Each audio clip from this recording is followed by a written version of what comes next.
higher education across the Americas. So I don't want to take too much time away from Mr. Mello, even though we're still in the process of uploading. I just ask everybody to write down any questions that you may have in the chat window that's down the screen on the right hand side. And we'll take some time during the webinar to answer questions. And for the whole duration of the webinar, you will have technical assistance from Carla Romero, who will be helping me to answer all questions that you might have. And I will just let the floor now to Sydney Mello.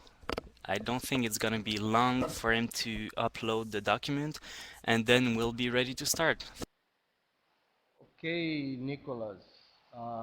Thank you very much for your introduction. I'd like to say hello to everybody else.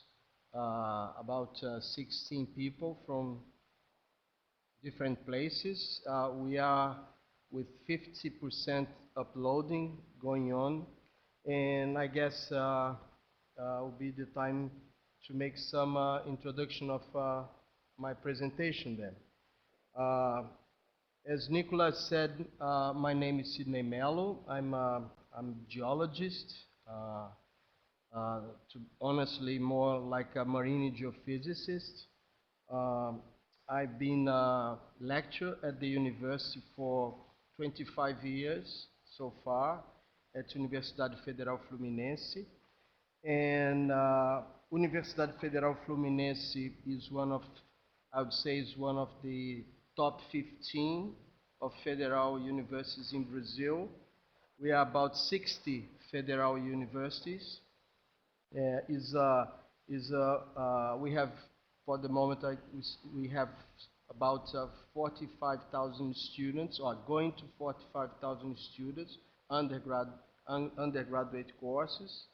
We have more than 100 undergraduate courses and about 8 graduate courses leading to master science and PhD as well. So this is the kind of universe I'm representing, but I'm not going to talk about Universidade Federal Fluminense. I'll be talking about internationalization of higher education in Brazil and the perspectives for CAEI 2012.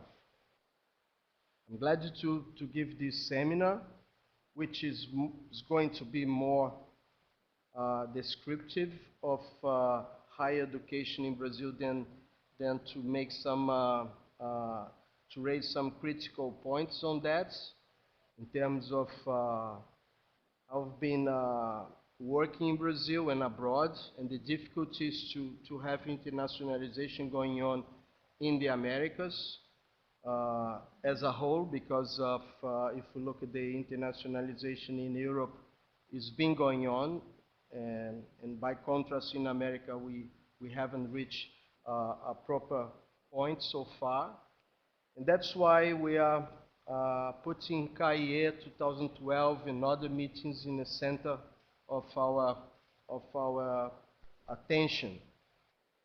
So the first slide is about, yes, it's about to come in. I give you the introduction. Then we're going to have about 28 slides.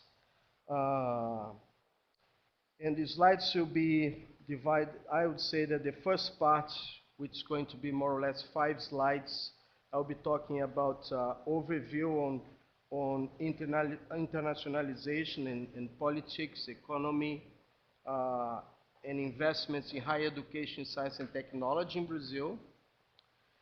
Then I'll move on to higher education in Brazil, about 6 slides.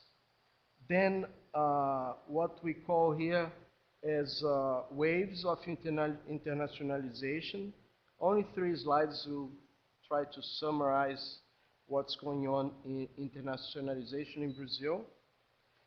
Then I'll move to our example at Universidade Federal Fluminense, which can be used for the rest of the federal system of universities. So you can have a glance of what's going on in terms of students abroad and exchanging programs and things like this.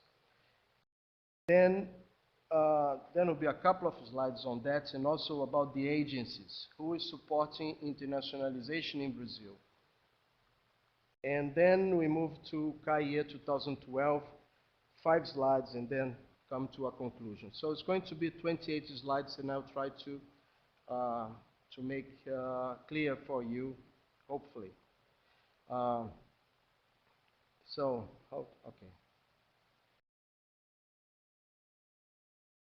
The first slide is what I'm trying to show here is we are talking about a country with a continental area.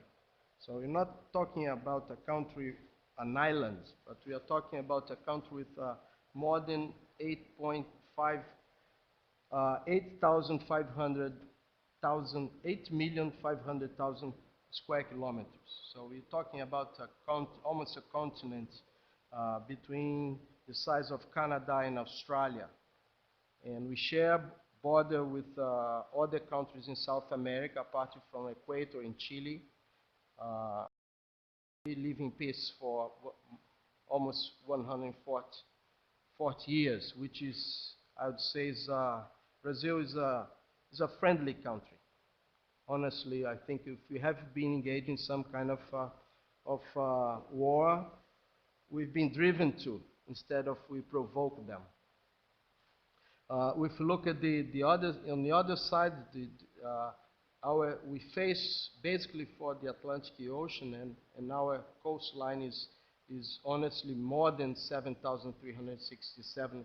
If you look for the bays and the inlets and things like this, we are almost about 8,000 kilometers coastline. And if you look at the extended legal continental margin, which has been a large program in Brazil now, we have almost the half of our continental area at sea as part of our policy on the law of the sea. So one big challenge to Brazil in the last many years has been to get the financial system in the right place to enable growth and make this growth to reduce poverty and create investments in science and technology, higher education, and so on. So I think we are taking advantage at some certain stage, taking advantage of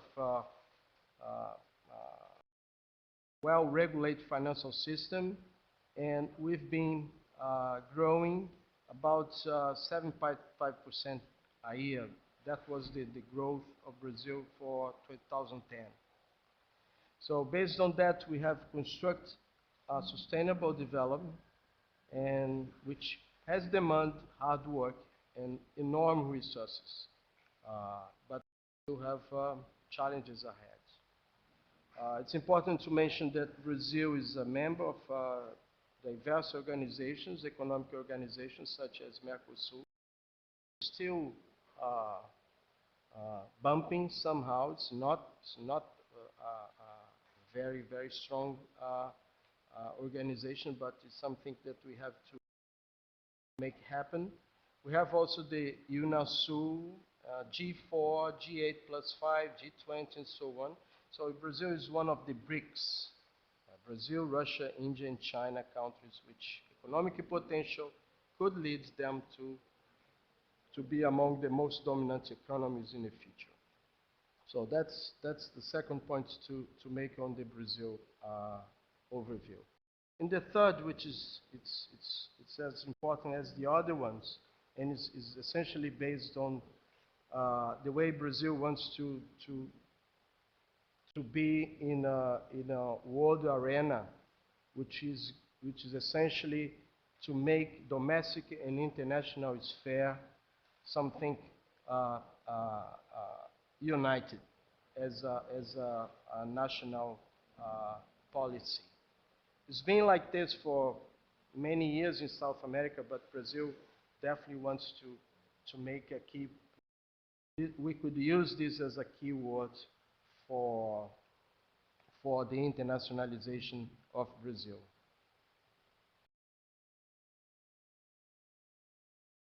So then comes with still some numbers on the Brazil economy. It's something that we care about to show you, because you're gonna see later on this talk that the reason Brazil is doing so well in the economic side is making possible to build up educational system in health and so on, and will create a good atmosphere for CAEI 2012. And is creating good atmosphere internally to get the country organized in terms of especially education, that our issue here. So, but we're looking about Brazil is a leading economy in Latin America.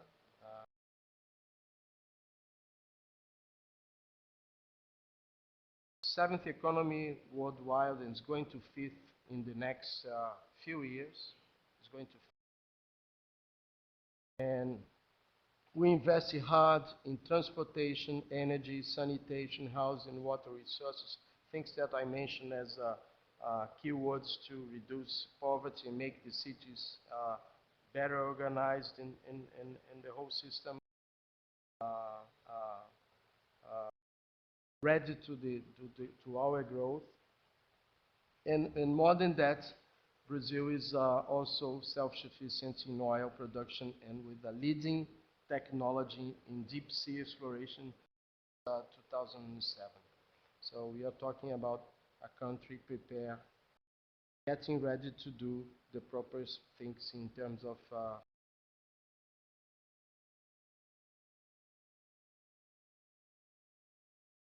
so to give you an example, the way we are using uh, uh, our economy, we are still investing, because we are at the university, we always request more than we actually have invested in Brazil in terms of science and technology and higher education. But I can tell you, I start at the university in 1984, and I can tell you it's a huge difference. If you look at 1984 in Brazil and if you look at today, that we are really expanding science and technology and higher education in Brazil. So CAPES and CNPq. CAPES is an agency from Ministry of Education, and CNPq is our national research council linked to the Ministry of Science and Technology. So this is the sort of money we are investing in fellowships for graduate students inside Brazil and outside Brazil. Especially outside Brazil, especially in what we call internship program. So it's a sandwich program. At least 1 year, a Brazilian student spend in Europe, US, or UK, Germany, have their project going on in terms of. Then we are forming about more than, in fact, it's more than 38,000 MSc students in Brazil, and more than 11,000 doctors a year in Brazil. In Brazilian universities, essentially ruled by a strong system of evaluation done by CAPES. So our graduate programs are evaluated by CAPES, and they should reach what we would say easily as international standard.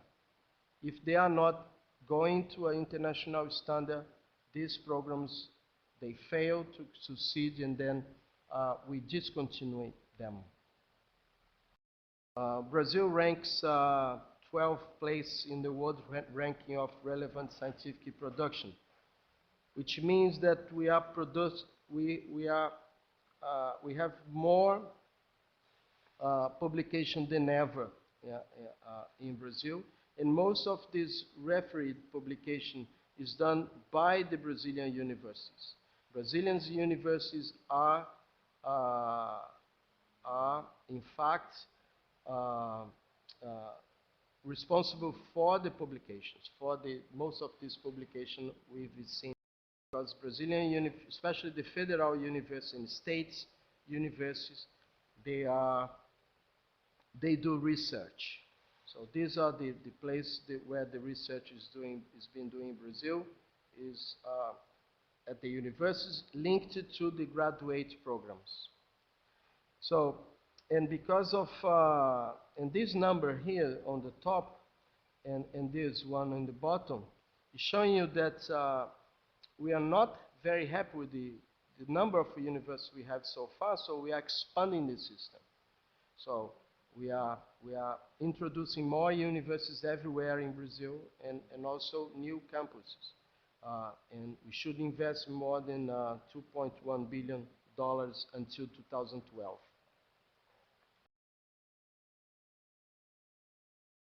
So let's talk about just a bit the way we look at the higher education then in Brazil. So the education in Brazil is a social right, and it's established by the Constitution, by the Brazilian Constitution, and is regulated by specific law, which is the one written here as a law of guidelines and basis for national education called the LDB. If you come to Brazil or if you read something about LDB, this is our main book on the education. And education in Brazil is essentially basic education and higher education. That's the way we operate. Basic education takes about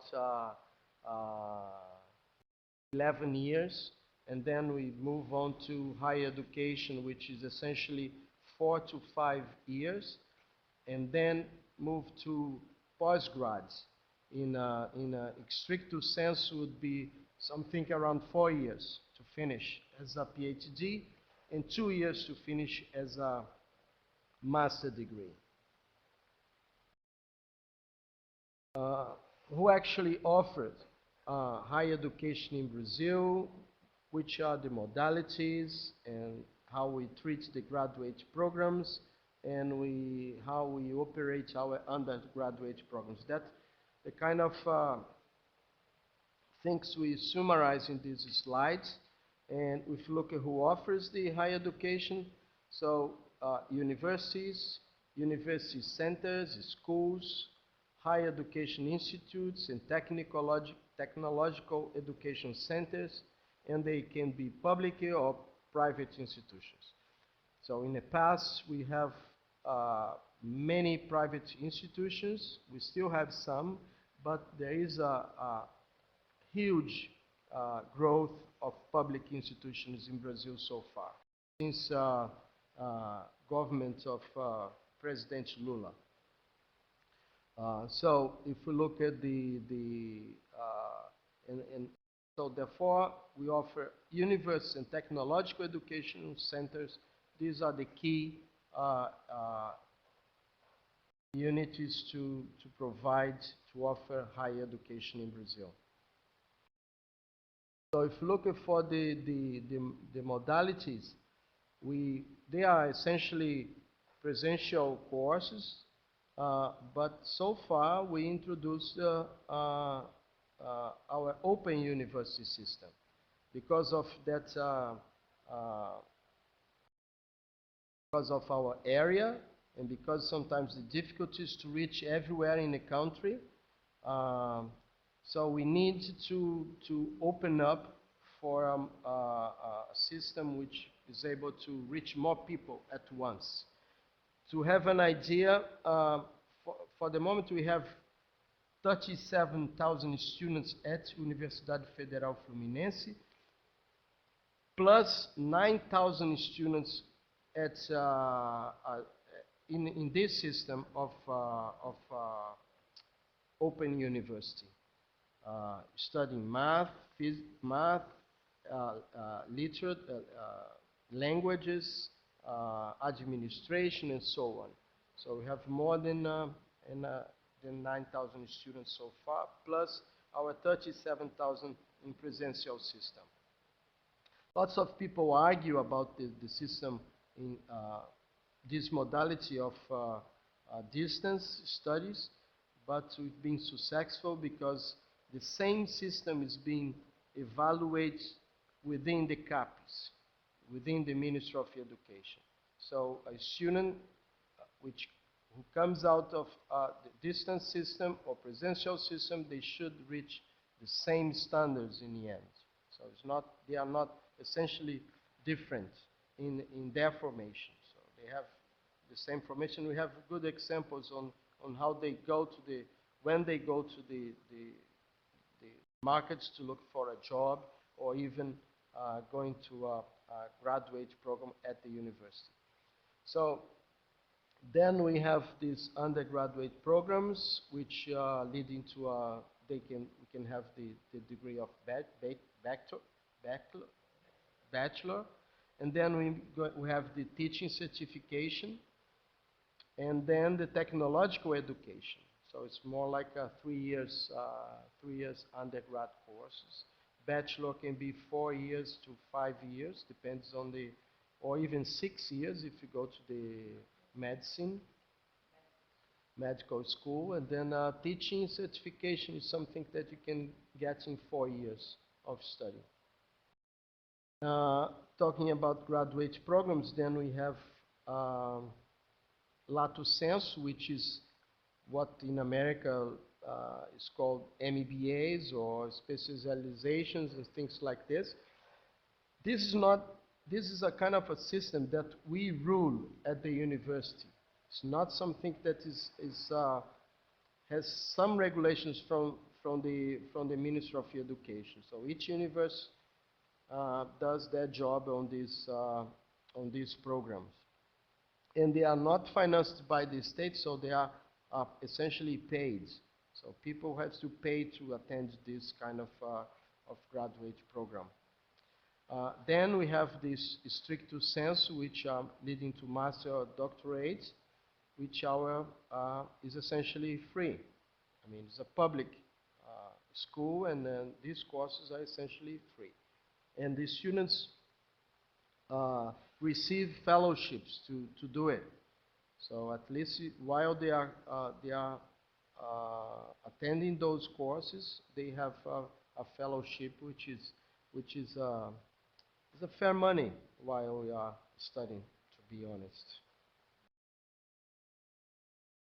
So just to give you one more picture on the higher education, and we are talking about this country with a continental area and lots of heterogeneities. We still have a bias towards the southeastern region, which is integrated essentially by state of São Paulo, state of Rio de Janeiro, state of Minas Gerais, state of essentially these 3 states. And we have a huge concentration of students in the southeastern region. This diagram here shows more or less the spectrum of the profile of the teaching staff at the Brazilian universities. Of course, this 70% of PhD lectures, this is a number of, the number is more than that in most of the southeastern universities. So we are going to a full staff, teaching staff with a PhD. Brazil had in 2009 5.1 million students, and which represented a growth, 9% growth compared to 2007. But we intended to go to 10 million by 2014, 2016, to get 10 million students going to higher education in Brazil. This has been a very, I would say, very less inclusive, to be mild, to point this, but it's essentially is more is a excludent system as a whole, and we are trying to offer more students as time goes, especially in public system. So where you have people going to Brazilians to our system is one examination based on language, humanities, natural science, math, and foreign languages, and is essentially each university does its own, but we are working in one national system. We are exercising this. We have been exercising this system in the last 3 years or 2 years. Yeah, I have lots of people here around me that they are, yes, as my team. Uh, but we still have, although we have a consolidated system, though we have a consolidated system in terms of graduate programs, we still send lots of students for a full PhD abroad, because we understand that the internationalization this is one important issue in the international. Keep our students going abroad even for 1 year. So what we call universal access can be read as well as academic inclusion. What we are looking at is to have more and more students at the university, at Brazilian universities, in the next couple of years. So we create the Ministry of Education creates the University for All program. We are expanding the federal system, the one I mentioned before. We have the Open University of Brazil, which is working quite well, and our university in Brazil is one has a very good example on that. And therefore, we are expanding, extending the number of opportunities in higher education in Brazil, and looking forward the internationalization as well. So we don't do this only for Brazilian students, but we are open for international students, especially from South America and Caribbean area. This is gives you a picture of the expansion of federal system from 1808 to 2002. This number, a magic number here is 1808, is when the family from Portugal came to Brazil first time and created the first school, which was, I think, a medical school or something like that, or natural sciences. But anyway, the university in Brazil is quite late. I think it's one of the last place in South America to have. We are talking about the 30s, 1932, I guess, when the first Brazilian university was created, which was the University of São Paulo. So, but this is the picture where our universities are distributed so far, and here's the Amazon region, essentially over here. And you can see that we still have most of our important cities along the coast, and the universities are going to the interior of the country, which is right now is about 321 campi abroad, inside the country.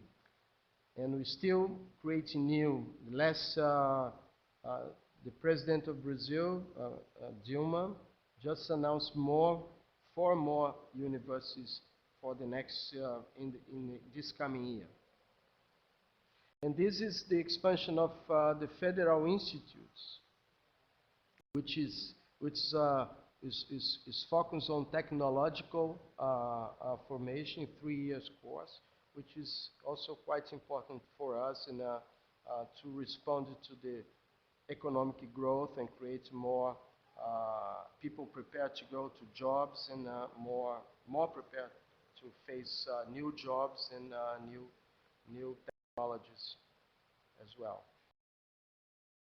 So let's finishing this picture on the Brazilian, I would say the overview on the Brazilian higher education and economic situation and the way we view the internationalization in general sense. Let's going to take a look how has evolved the internationalization in Brazil. We start with 1960 to 70, and we could go even before, by the 30s. We used to invite top scientists from abroad to come to Brazil and help us to install undergrads and graduate courses in Brazil. Very important people came to Brazil. Levi-Strauss, the University of São Paulo received many professors from abroad. When I start doing geology, I still have some professors from Germany, from Holland, and so on. So the first wave of internationalization in Brazil was to get the best from abroad in Brazil. That's the way it works. And essentially send Brazilians to make their PhD and even master degree at that time abroad. Because we didn't have our own programs consolidated in Brazil. We're just starting with developing research at the universities and graduate programs. And the international agencies used to provide resources for that at that time, Brazilian government, of course, and other national agencies. So the motivation was essentially political and academic. We needed to have our own system working very well and get in the international level, at the proper international level. So it's important to mention here that at this time we also changed the way we look at our undergrad course. So we changed it to the credit system. So we have the American model for, let's say, American model for our undergraduate courses. So we work on the credit system. Then we move to the second wave, which is between 1980 and 1990, which we have, we have our PhDs coming back to Brazil and going to join the university and create our own graduate programs. So we have formation of study and research groups in Brazil in the areas of interest. We had still undertake scholarships for PhD abroad in only strategic areas, and then stimulate visiting professors and student exchange to attend a few disciplines. Most of the internationalization between 80s and 90s is essentially based on research. We are talking about exchange programs based on graduate programs and research interests. That's the way we look at the internationalization at this time, more or less. Then the providers, international agencies, Brazilian government again, national agencies, foreign universities. Then we start talking with each university that we could create a kind of a bilateral cooperation in terms of science and the student exchange and professor exchange and so on. Then the motivation is essentially the same, academic, expand and consolidate our master and PhD programs, increase the cutting edge research in strategic areas. We are looking forward the top of science. That's the way we are looking research at Federal Brazilian University, or public Brazilian University. And we look for competitive advantage of some institutions or some courses. That's the way we look at the 80s, I would say. And then comes to this time, where uh, we are essentially totally open uh, uh, of, to the internationalization. So we want to send our students, we want to receive students from abroad, we want to uh, keep sending our PhD students as well in areas that we consider strategic or with no research tradition in Brazil. We want to have visiting professors here. We want to send visiting professors. We want, in the end, we want to make higher education, research, and international cooperation as a main goal of Brazilian universities. That's the way we are looking now, because we see that and we are talking about sciences. We're gonna see later. We're gonna talk about science without borders. That's the last program the Brazil just launched, and I'm gonna show you. So the providers, again, Brazilian governments, international agents, national agents, foreign, piling up providers for this kind of program. I would say for the moment we have even banks are providing fellowships for this kind of program without any refund, because we don't do business page, making higher education. So, but we do have support from these banks, because they want to link their image of what is good, and education is good. So it's a kind of social responsibility. So then comes to motivation, academic, political, economic, and market. So a country which has a strong higher education system, strong research, and with a strong level of internationalization, that's what we are looking for today, is a country that is leading. And at a certain stage, we have all these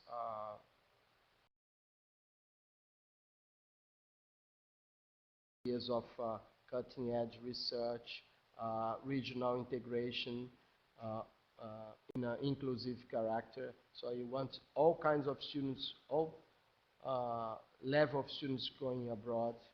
We want to increase competitiveness among our universities and the way we do research. We want to be recognized for that. So, what we have done at youth in terms of these three waves of internationalization. Whoops.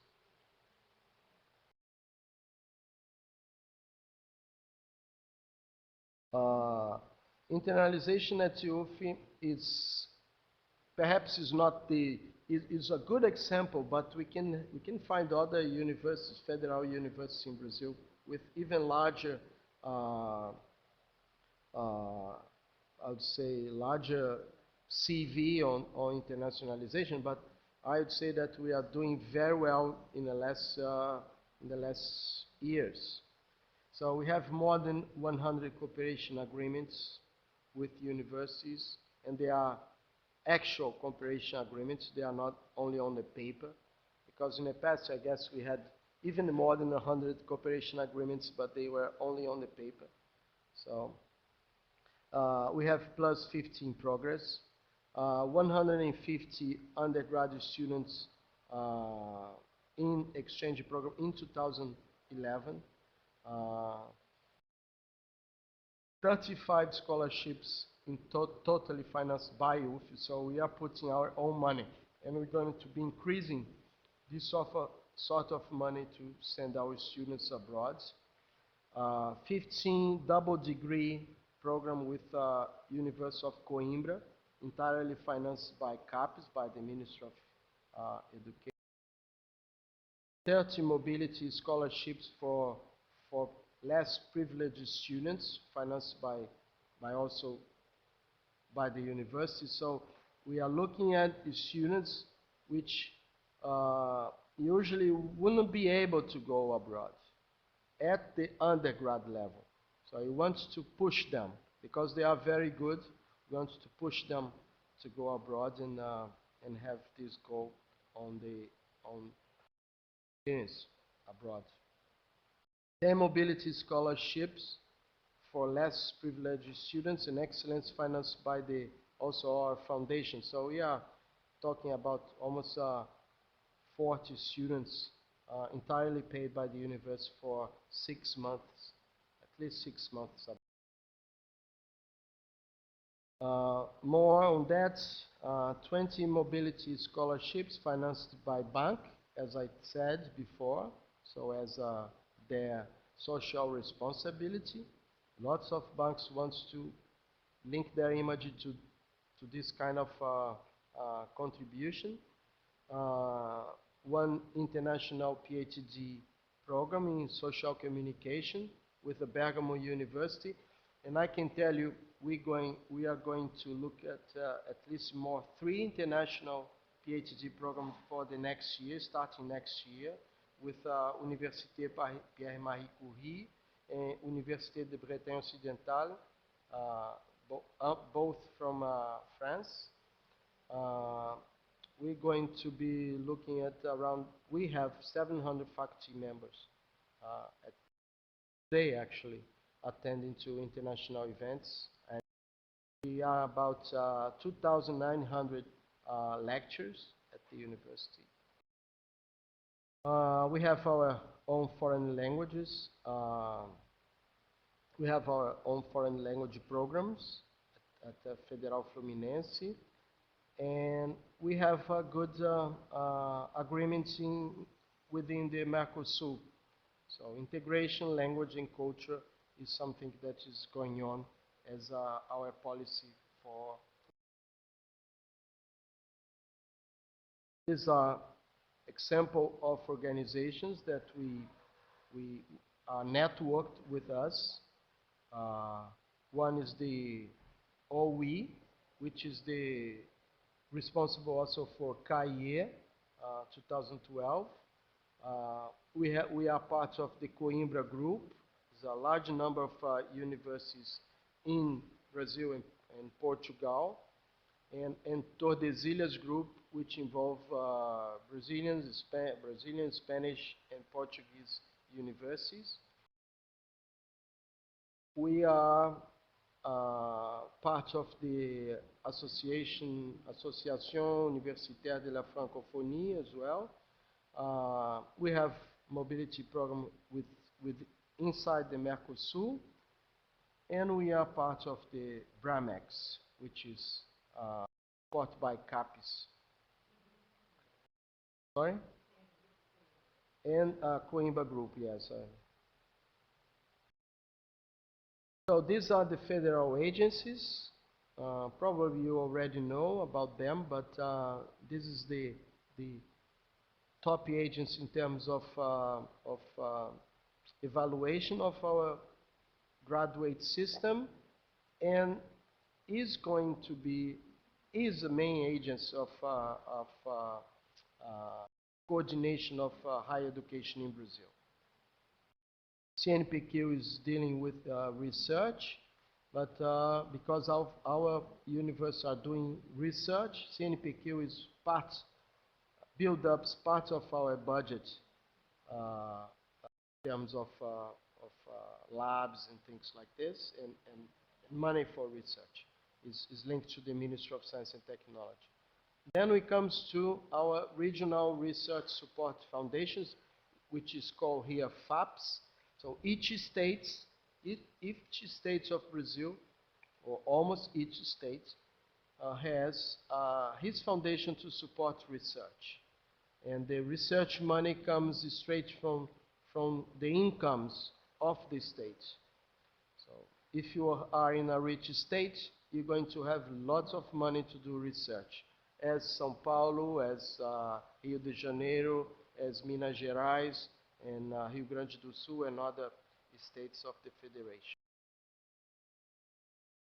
So just give one example of international programs by CAPES, which are very, very important programs. Some of them we are Uh, Very glad to be part. One is Graphic is in engineering area. Is a kind of is a program with France. We have lots of exchange between lecturers and students. CAPS Coffee Cube between Brazil and France as well, essentially to exchange researchers and in different areas of knowledge. FIPSI is with USA, ProBol, Germany, Probitech in Fulbright, USA, and BFAIT with Canada, and many different programs with Latin America. So this is a kind of bilateral agreements where one country provides part of the money, and CAPES provide the other part of the money, and in the end, we have our students and we have our exchange of research. We do research together. It's the one way to look at how to finance internationalization. So the key point is how to maximize the cooperation or networking. And this is the problems we have to tackle. Credit recognition for higher education as a whole in the Americas, and financing. These are the 2 points we have to solve. We have solved this in with some European countries very easily. For example, Portugal, we are sending our students and our credits here are recognized there and so on, even with France as well. So we have to look at a way to look at our curriculum here, compare with yours and I mean with other countries, with other universities, and make them recognized on both universities. And the other point is how to finance this. There are lots of agencies abroad, but we need to work out a more efficient way to finance internationalization or networking of universities. So this slide could be, I could show this slide before actually, but this is the last program launched by the Brazilian government. And you can see here is to qualify 7,000 Brazilian students and researchers in a top-ranked universities worldwide until 2014. This is a major program launched by the Brazilian government called the Science Without Borders. This, the primary goal is essentially 70,000 Brazilian students and researchers until 2014 studying abroad or living abroad. So we have two main agencies or two ministers participating, a joint force of two ministries, Ministry of Education and Ministry of Science and Technology, and essentially CAPES, which is linked to the Ministry of Education, and CNPq, which is linked to the Ministry of Science and Technology. In the field, they both provide means, money, for this program. And the fields and sectors of interest, you can look at the web page and so on, but you're going to see that it's essentially hard sciences. There's nothing really soft here. So we're talking about engineering, we're talking about physical science, math, physics, chemistry, biology, geosciences, computing, information technology, pharmaceuticals, oil, gas, and coal, agriculture and production, mineral technology, nanotechnology, and new materials. So you can just enter this in the webbing page. You can see the whole program and how you can have an idea of how it works.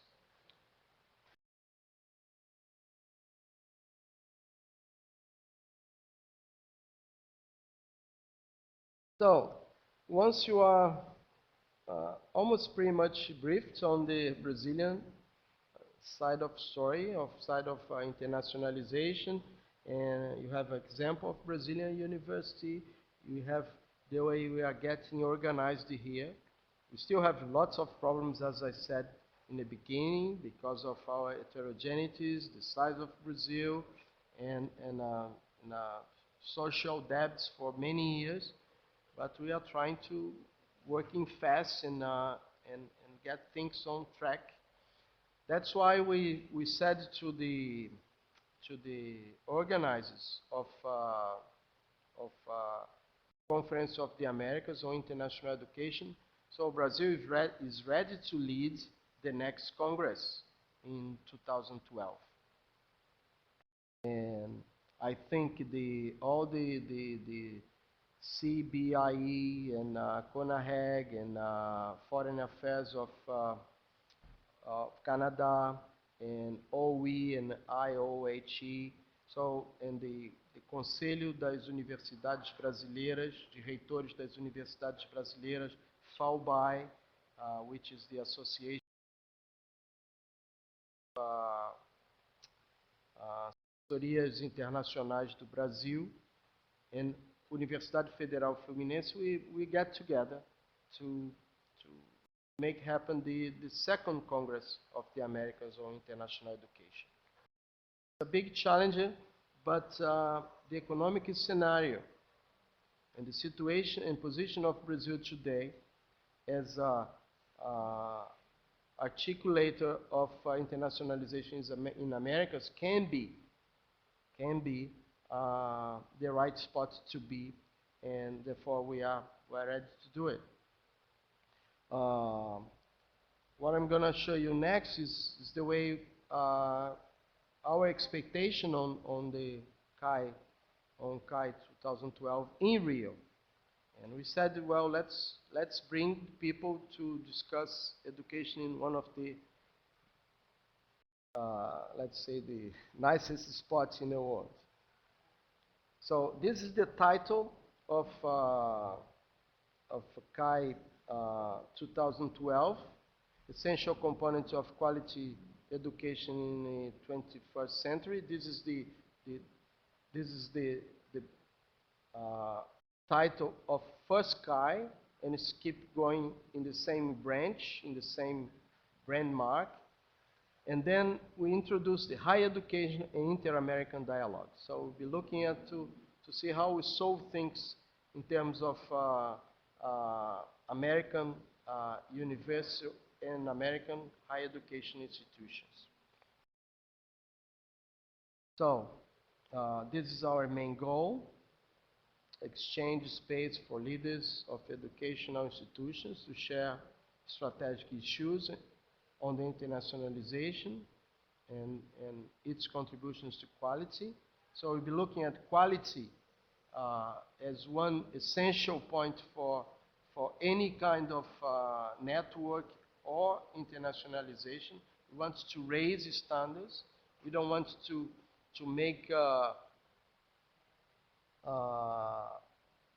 specific situations of certified diplomas, things like this. That's the kind of internationalization that we are not looking for. We are looking for raise standards, looking forward, exchange researchers, doing quality research, quality formation for our students, and then come up with recognition of credits and things like this. That's what we'll be looking for in terms of internationalization. So if you participated in CAEI 2012, you give the opportunity. In fact, you'll be on the spot to expand contacts. That's a very important thing. I learned this in the last meeting I participated in Calgary, actually the first Congress. It's very, very nice to expand the contacts and meet people and get our agreements going on with among universities, develop networks, create new opportunities in higher education, share different views. So we are in America is essentially many countries in America today. We should share different views and plan strategic management models and see the way we can actually practice our internationalization. Establish ties with association and strategic partners for future collaboration. This is essential. So I think CAEI 2012 has all these ingredients to that I think we can build up internationalization in America together. Um, these are the topics for CAEI 2012. You can read that. It's a planning and strategic management of internationalization, innovative approach, experience and indicators for internationalization, funding mechanism. We introduce funding mechanism here because we want to see our people and your people talking about the way you have to fund internationalization. Otherwise, it won't happen. We are talking about information systems for internationalization, innovation as a whole. We are talking about academic mobility in terms of faculty, researchers, and students. We are talking about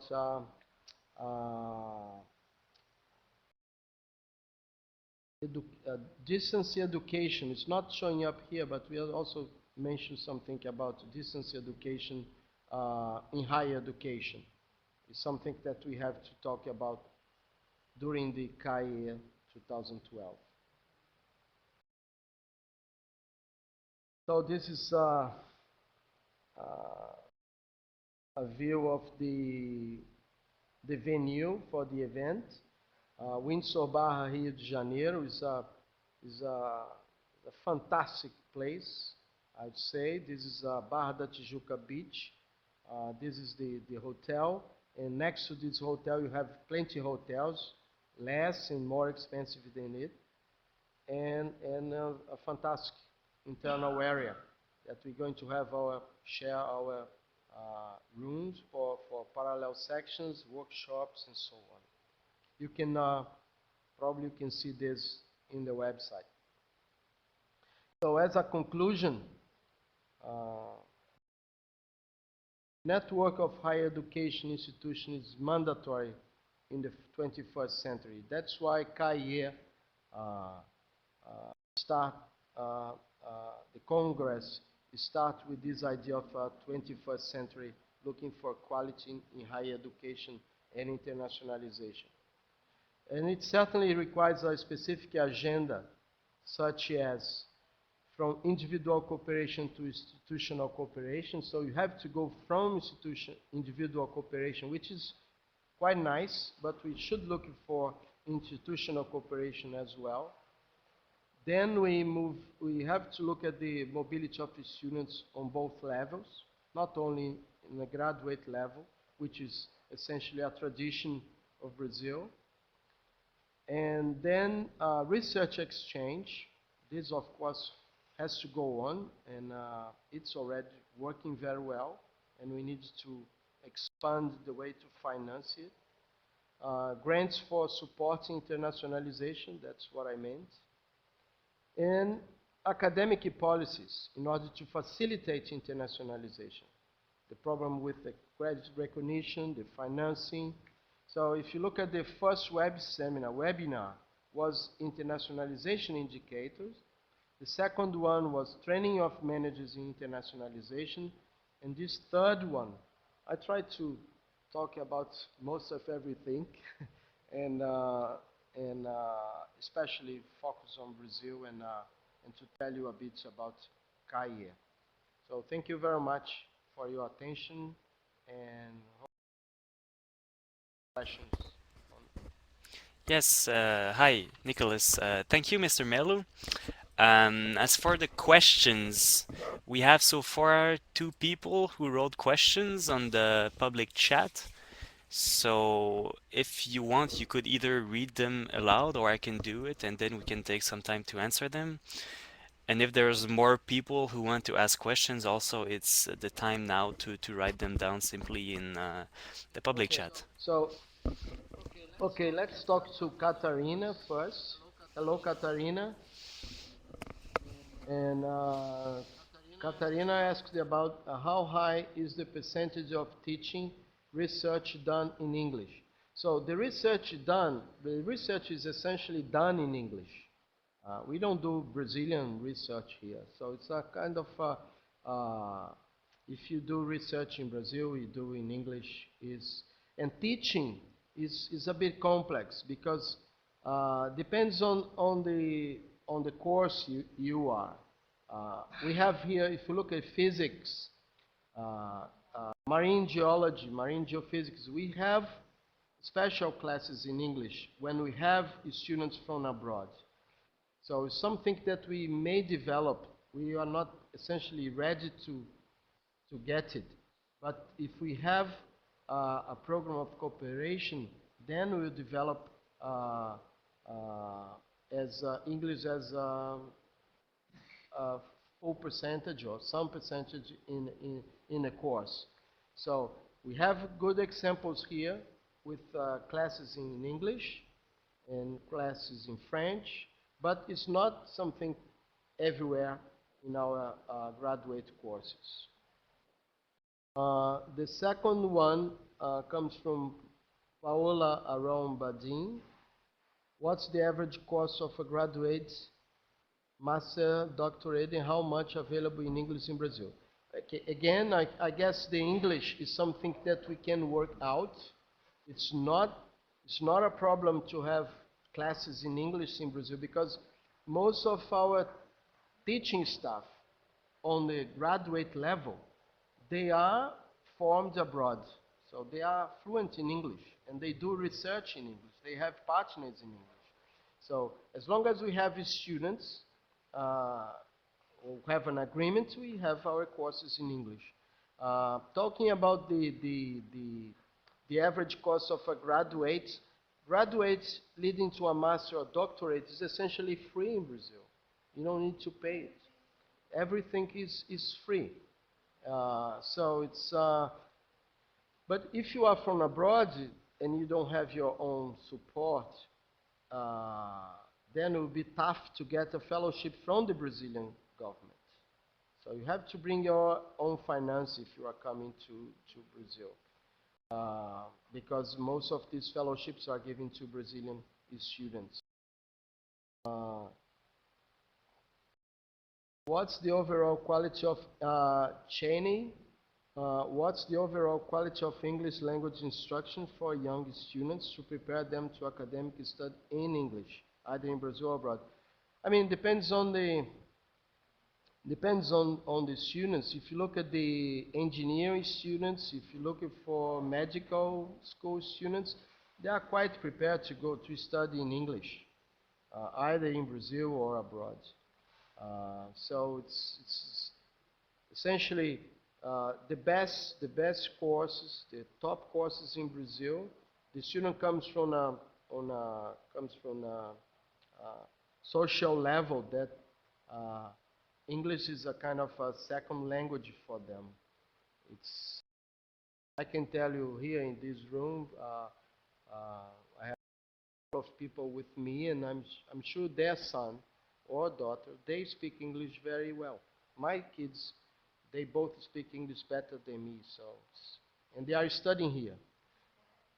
So it's a class problem instead of but we be working to provide free English course for our students in Brazil.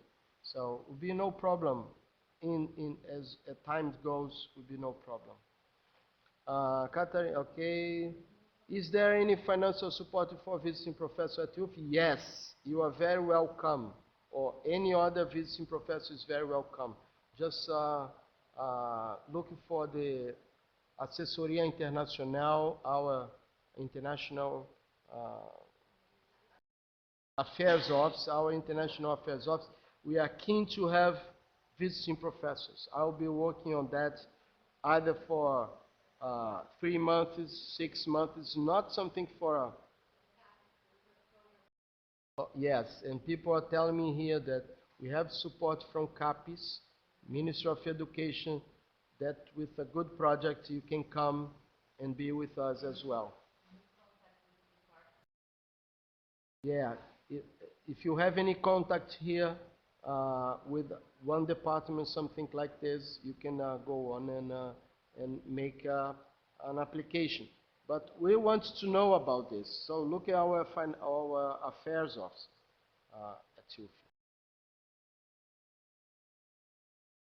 I read in the Correio Brasiliense newspaper, that there are more opening jobs for jobs than the qualified candidates. Yes, depends on the area. If you're looking for engineering, I guess we are still far behind of our needs in terms of engineers. Yeah, yeah. So, yes, in many areas we're looking for qualified people. Uh, but you have to look at area by area. I couldn't tell you.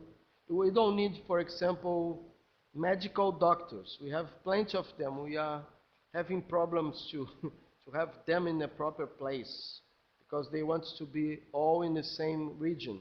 And we want them in the interior of Brazil, for example.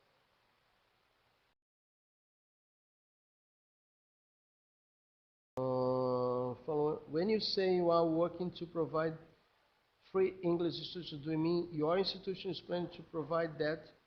Yes, yes. UFI is planning to provide that as on regular basis for our students.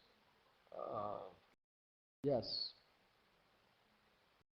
Brazil is planning to send 70,000 people, students, on the undergrad, graduate level, and visiting researchers to abroad. But they have to know English, French, German. They have to know the language where they go very well.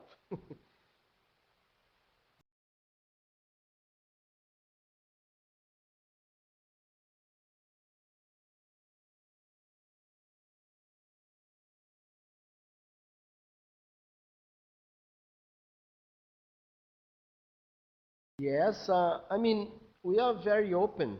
Uh, as I said, we are very open for internationalization. So we'll be looking at uh,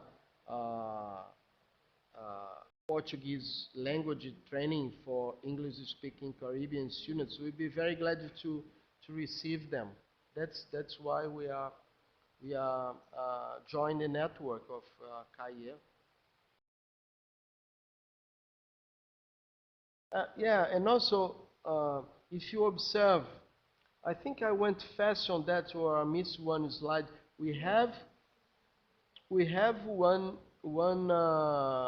couple of programs from the Ministry of Education called PECG and PECPG, and they are programs designed to receive Caribbean students, African and South American students.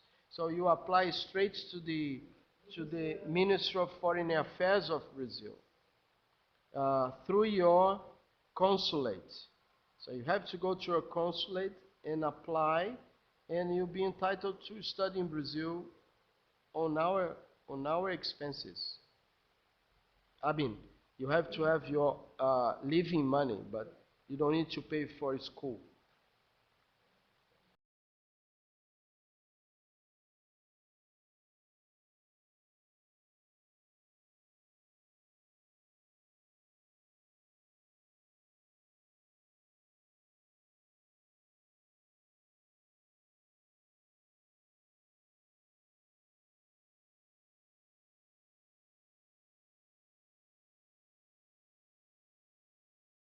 Yes. Okay, so this is Nicholas speaking. I think there are no questions anymore, except if somebody writes one right now. So I wish to thank you, Dr. Melu, for your very interesting webinar, and also thank you for all participants for their patience throughout all the little technical details that we had to work on. So I think that webinar was a very good introduction to some aspects of internationalization of higher education in Brazil, and those are aspects that we will be deepening during the Conference of the Americas in Brazil. And I remind you that's from April 25th to 28th. And I would also wish to remind those among you that might be interested to participate in the conference that we are still the call for proposals for conference sessions is still open, and we're accepting proposals until the 28th. So I wish to thank you all. Oh, and also I have the more new information that very soon we will be sending you the PowerPoint presentation of the webinar, as well as an evaluation of the webinar to be able to improve for the next webinars if based on your comments. So, so I wish to thank you all again for your presence, and I hope you will be here with us next time. Thank you. Okay, Nicholas, thank you very much. And you have last slides there. We'll be glad to see you in Niterói. I'll be glad to see you in Rio for CAEI or 2012 or any other time.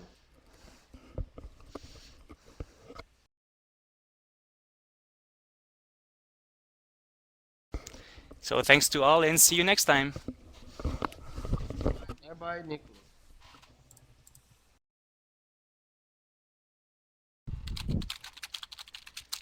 Nicholas.